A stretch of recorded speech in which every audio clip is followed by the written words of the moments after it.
आज से ठीक 2 साल पहले आज ही के दिन राजस्थान के अंदर एक ड्रामा हुआ था।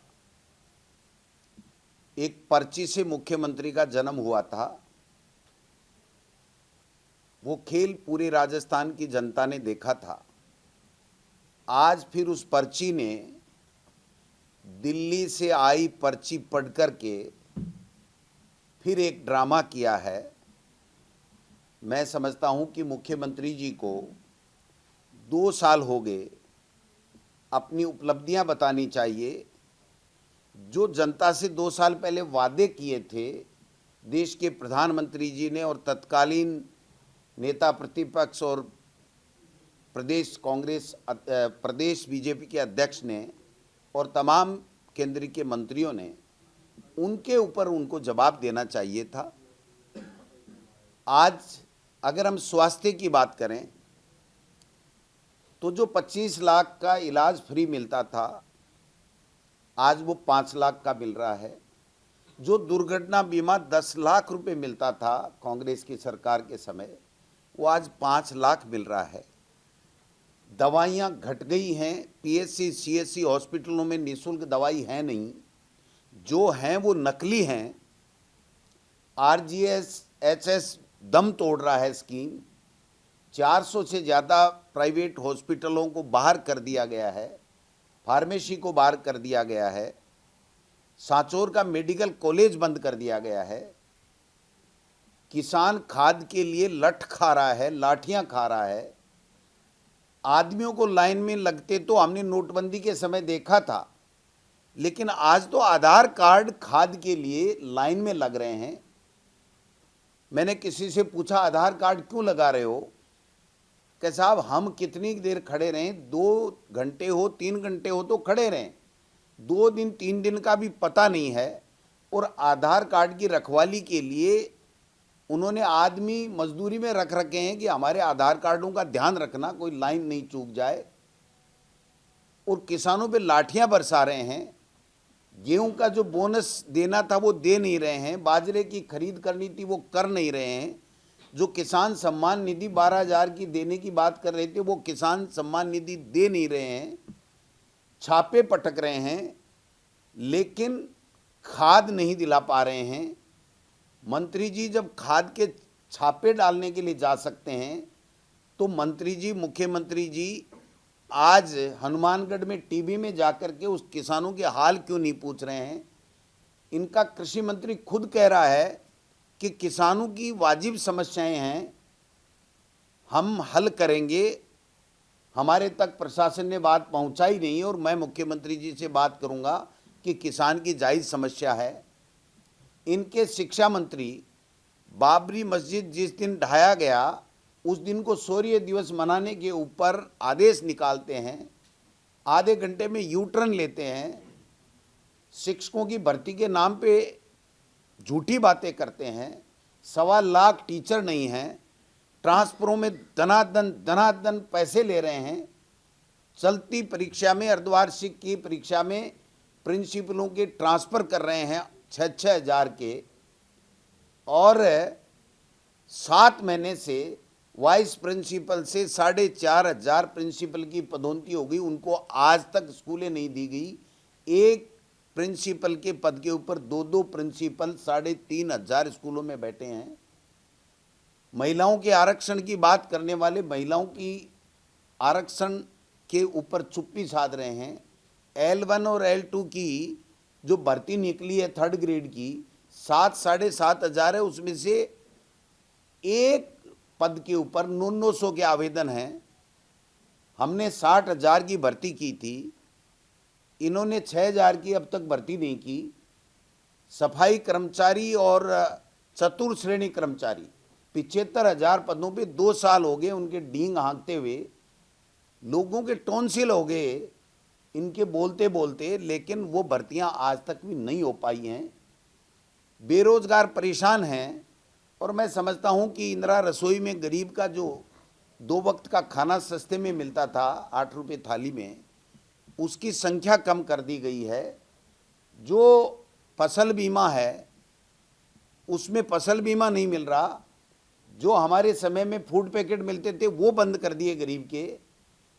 अगर किसी की गाय की मौत हो गई पशु की तो उसको 40,000 रुपये दे रहे थे, वो बंद कर दिए।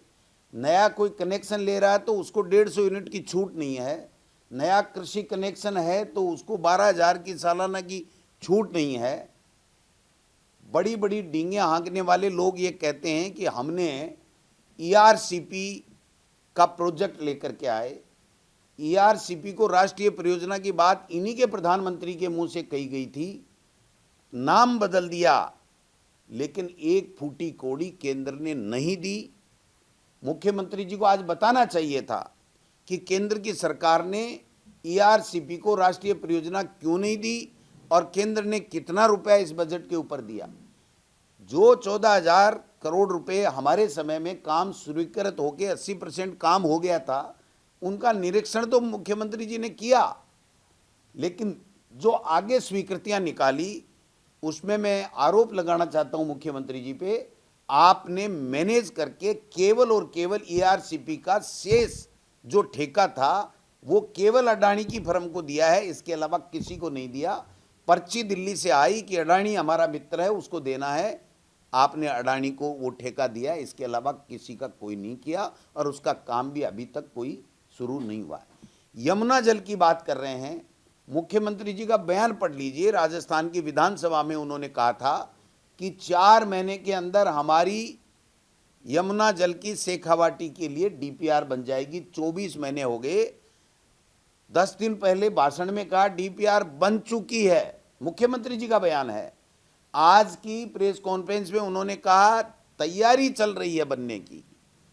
मैं लिख के दे सकता हूं कि यमुना जल की एक बूंद भी इस मुख्यमंत्री जी की और इस बीजेपी की पर्ची सरकार के कार्यकाल में नहीं आ सकती है, नहीं आ सकती है, नहीं आ सकती है। इनके मंत्रियों में खुद में इतना अंतर विरोध है कि एक दूसरे को आंख से नहीं देखना चाहते, एक दूसरे के साथ बैठना नहीं चाहते।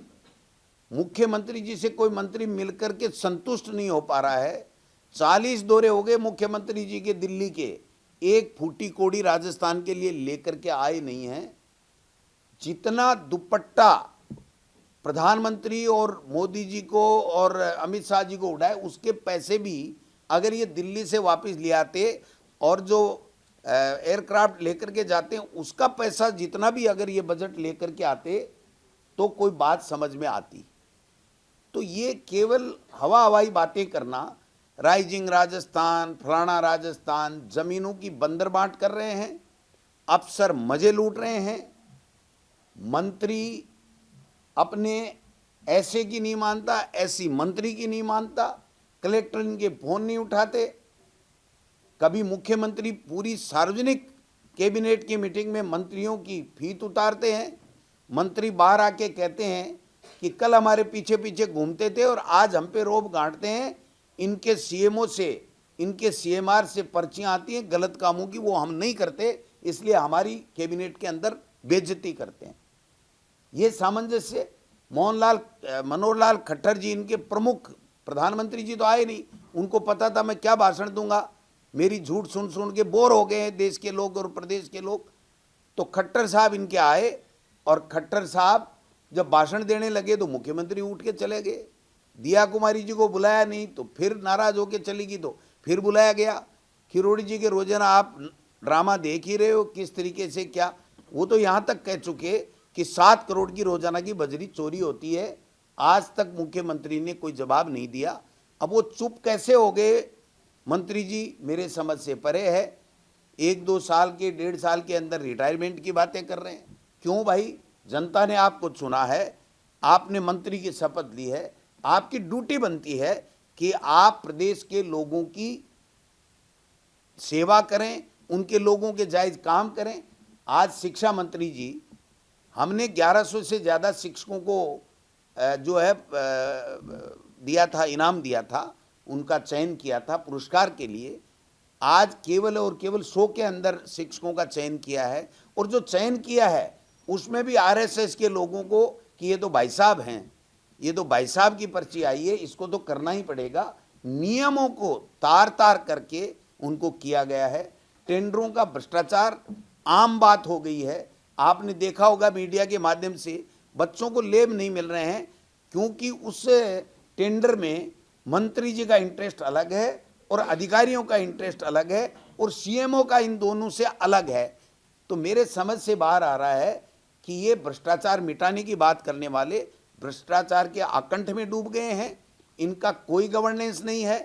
टीबी के अंदर जो किसान अपनी जायज मांग कर रहे हैं, उसको एक दो मंत्रियों ने कल कहा वो तो कांग्रेस के सरकार के समय एनओसी मिली। जमीन किसी भी उद्योग के लिए कोई कन्वर्ट कराता है, इसका मतलब ये नहीं है कि वो कोई गलत है, लेकिन जो आपकी सरकार ने, डबल इंजन की सरकार ने मैन इंदिरा गांधी परियोजना से जो नीचे के पैंदे से उनको जो पानी दिया गया है, वो लाखों लीटर पानी रोजाना की खपत होगी और वो किसान का हक मारा जाएगा। इसलिए किसान चिंतित है। जो हमारे समय में सूरतगढ़ के अंदर इथोलिन का जो प्रोजेक्ट लगा है, उसमें 6 ट्यूबवेल करके परमिशन लेकर के वो अपनी फैक्ट्री चला रहा है, उसके ऊपर कोई दिक्कत नहीं है। किसी किसान ने ऐतराज नहीं किया।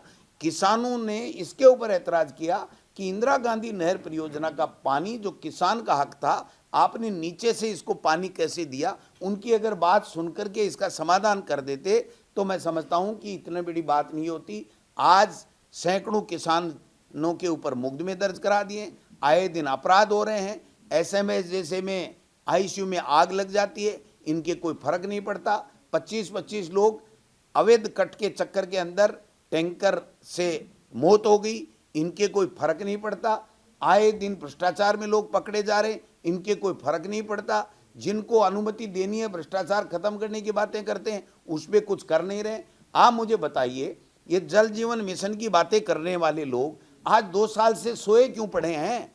आज कह रहे हैं कि हम अधिकारियों के खिलाफ चुन चुन करके, उसमें भी चुन चुन करके अपने लोगों को बचा लो, अपने लोगों को बचा लो। जिसने अपना हिसाब कर दिया, अपने को अपना प्रतिशत दे दिया, उसके खिलाफ कुछ नहीं करना है, जिसने नहीं दिया उसके खिलाफ करना है। वरना अगर जल जीवन मिशन की चुनाव से पहले इन्होंने कहा था ये घोटाला हुआ है, हम जेल के सलाखों में लोगों को डालेंगे, तो क्या एक महेश जोशी को राजनीतिक आधार के ऊपर साजिश के तहत, षड्यंत्र के तहत जेल में डाल करके इतिश्री कर ली। इसका मतलब ये हुआ कि नीचे से लेकर के ऊपर तक सब एकदम ईमानदार लोग हैं। केवल महेश जोशी ने 900 करोड़ या 1000 करोड़ का घोटाला कर लिया, तो फिर इसको जमानत कैसे मिली सुप्रीम कोर्ट से।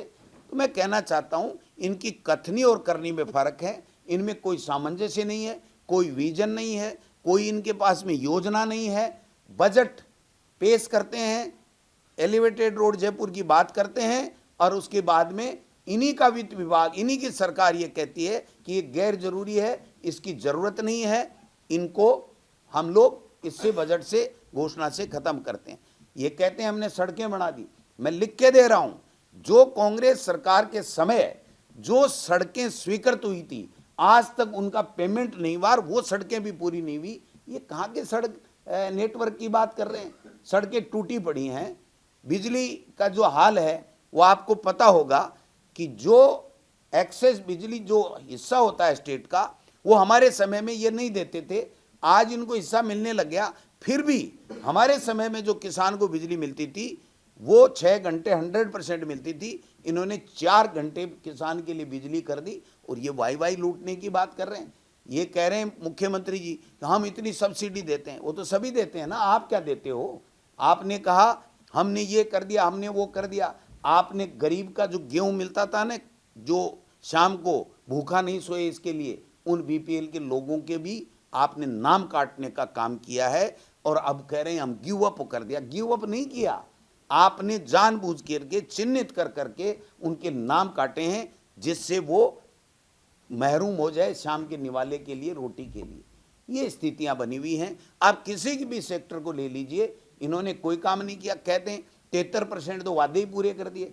वादे तो एक वादा जो देश के प्रधानमंत्री ने कहा था कि ईआरसीपी को राष्ट्रीय परियोजना बनाऊंगा, वो पूरा किया हो तो बता दो।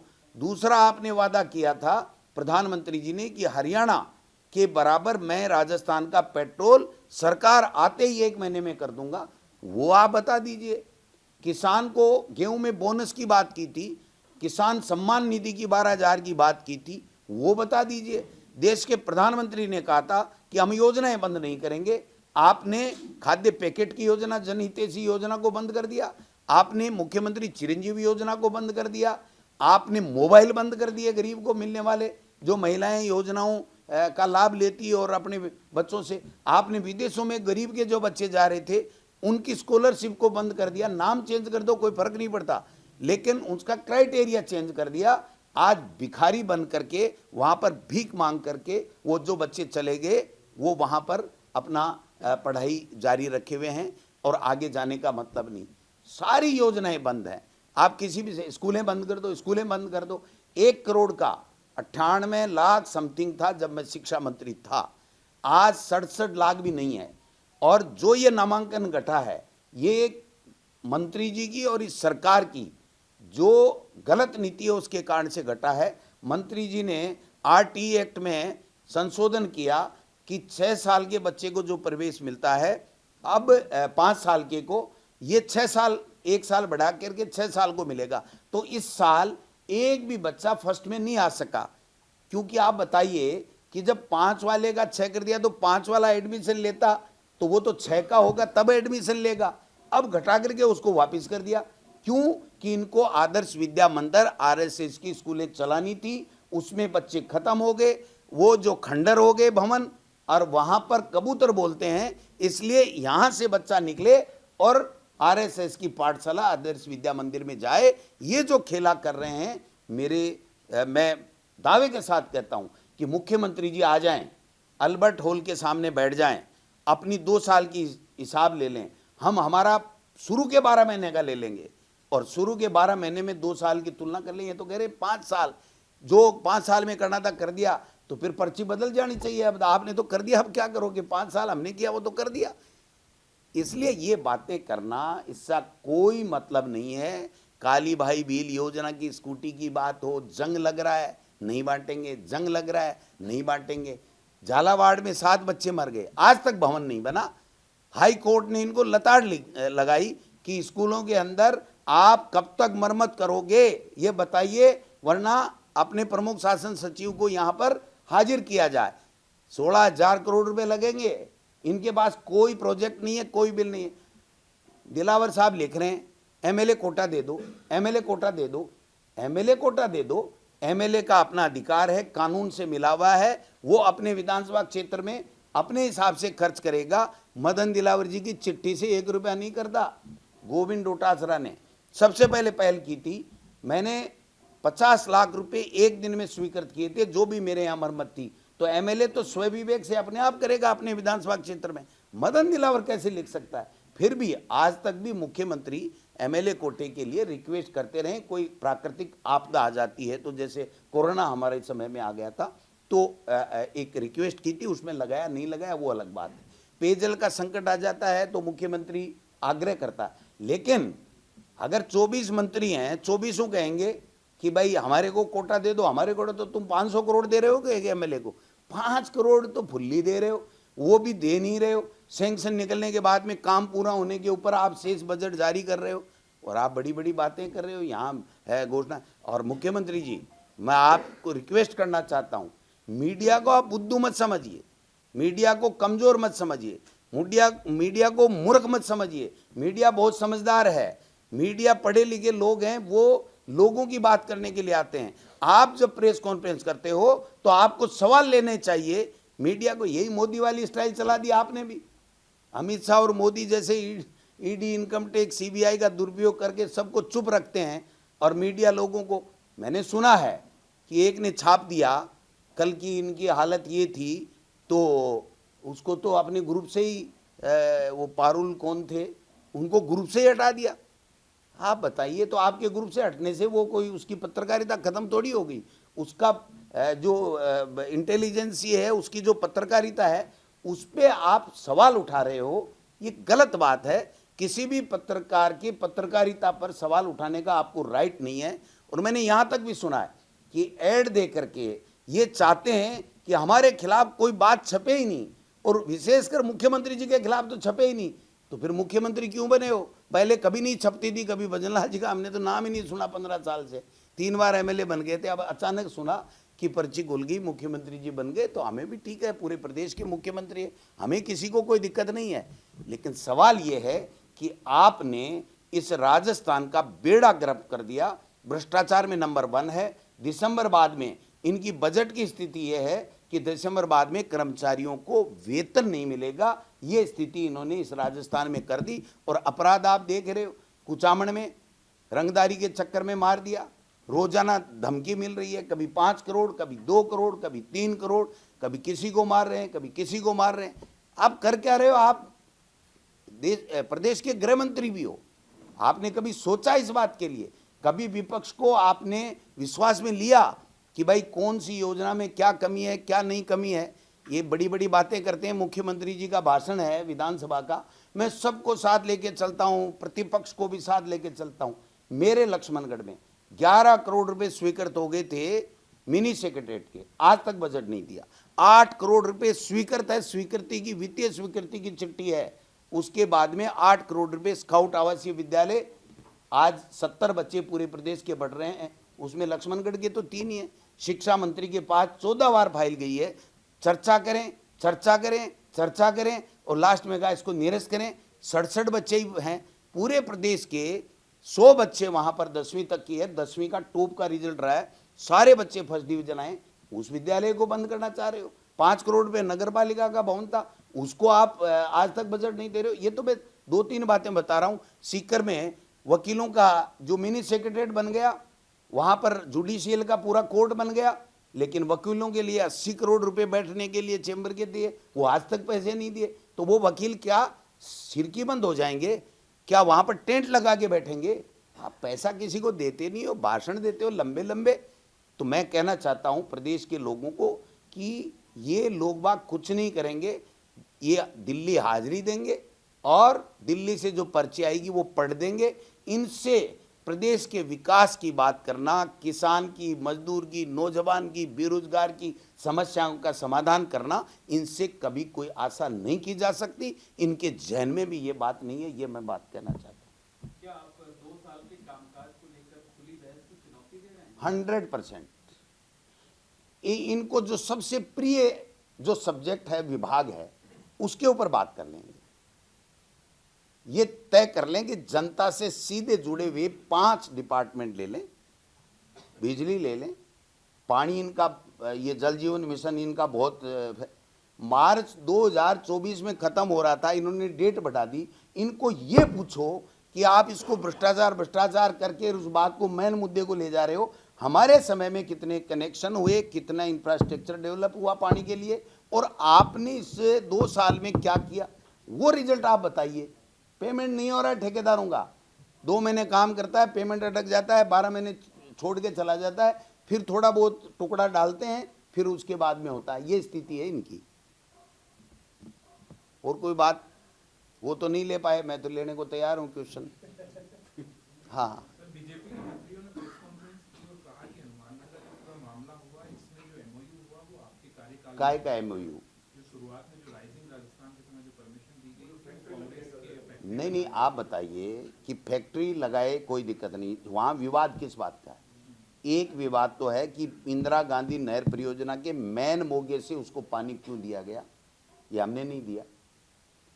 दूसरा है कि इसका पोल्यूशन होगा, उसका क्या है, तो ये किसानों को संतुष्ट करना, उनकी समस्याओं का समाधान करना, उनके जो प्रश्न है उनका जवाब देना सरकार का काम है। मैं अशोक गहलोत जी देंगे? अब तो इनकी सरकार है ना, पर्ची इनकी खुल गई, तो इनकी पर्ची खुल गई तो इनकी ड्यूटी बनती है। इनका कृषि मंत्री कह रहा है कि इनकी मांगे जायज हैं, लेकिन हम तक प्रशासन ने आज तक कोई की नहीं है। अगर मेरे तक प्रशासन भेजता तो मैं मुख्यमंत्री जी से बात करके और ये नौबत नहीं आने देता। इसका मतलब ये है कि ये सोए हुए हैं और इनको किसानों की समस्याओं से कोई लेना देना नहीं।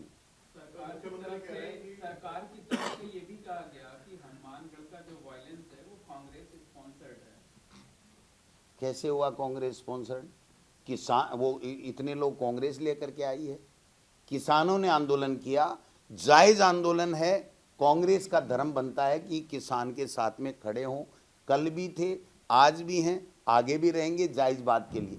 सरकार की ड्यूटी है कि किसानों के प्रतिनिधि मंडल को बुला करके उनकी जायज जो सवाल हैं उनका जवाब दे करके उनको संतुष्ट किया जाए। ये सरकार की ड्यूटी में आता है, हमारी ड्यूटी में नहीं। छापे मारने तो रात को 2:30 बजे चले जाते हैं मंत्री जी, तो एक दिन मुख्यमंत्री जी भी चले जाते हैं, कहता आओ भाई किसानों बात करते हैं, यहाँ बुला लेते। चूरू के किसान आए थे, राहुल कसवाजी वो सारे लोग आए थे। कृषि मंत्री ने कहा बिल्कुल सही बात है, आपके 550 करोड़ रुपए सरकार ने गलत खारिज किए हैं, जो कांग्रेस सरकार के समय पास किए थे, वो पैसा इनका जायज है। उन्होंने कह दिया, अब मिल थोड़ी गया, क्योंकि वो तो वित्त विभाग तो मुख्यमंत्री जी के पास में, कि आप किसान की बात ही क्यों कर रहे हो, अपने तो RSS की बात करनी है, मस्त रहना, कुर्सी बचा के रखनी है। तो मुख्यमंत्री कह रहे हैं कि कानून व्यवस्था जो कांग्रेस के टाइम में जो है भर्तियां होती थी उसकी, और अब जो है 2 साल में जो है खाकी का इकबाल जो है बुलंद हुआ है। कितनी जगह पिट गई खाकी, कितनी जगह सिर फूट गए। इनकी सुरक्षा में, इनके एस्कॉर्ट में शामिल होने वाला ये ऐसा ही मर गया साहब। धनखड़ साहब आ रहे हैं जल्दी चलो, धनखड़ साहब आ रहे हैं जल्दी चलो के चक्कर के अंदर जान चली गई किसी की।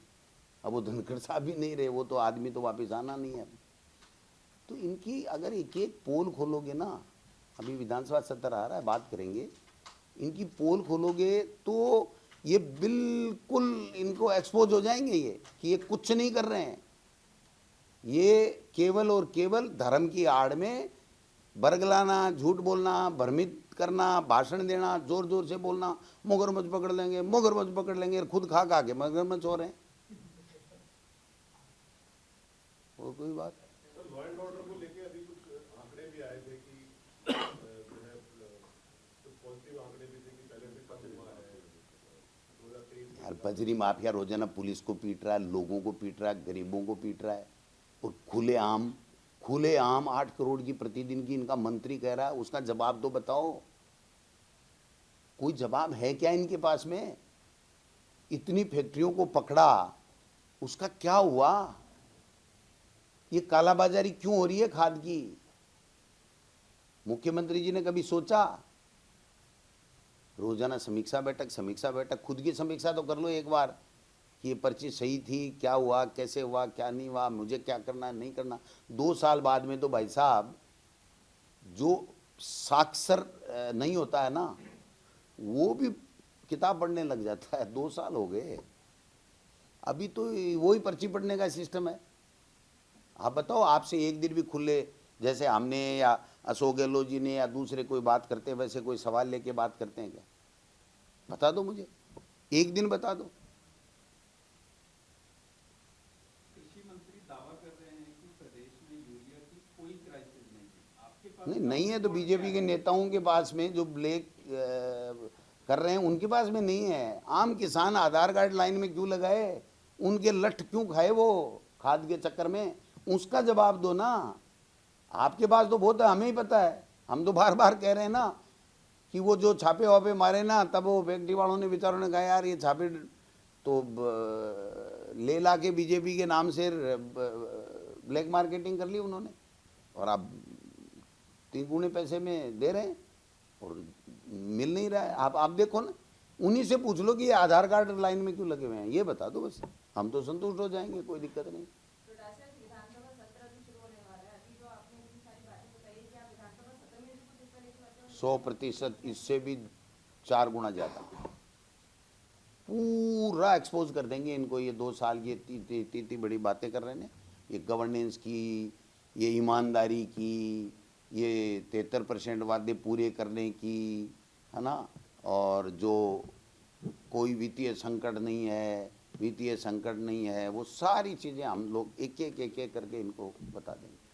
सर, सीएम कह रहे हैं कि मगरमच्छ पकड़े गए हैं और पकड़े भी जाएंगे आगे। तो भाई साहब देरी क्यों कर रहे हो? कब पर्ची बदल जाए पता ही नहीं है। आप तो करके रहो, ये जो खुड़का करना है वो करा दो, है पता तो है ही उनको, वरना तो मगरमच्छ कैसे बोल रहे हैं? तो पता है तो फिर वो खुड़का कर देना चाहिए, इनको क्यों टाइम लगा रहे हैं? अब तो उतर भी का मेरी बारी, अब तो वापिस इनकी बारी आने वाली है।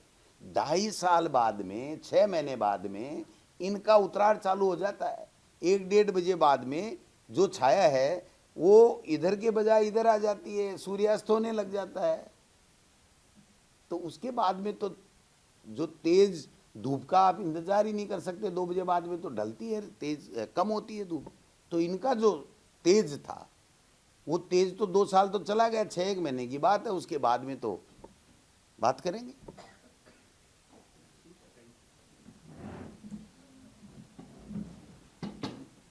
ठीक है, नमस्कार।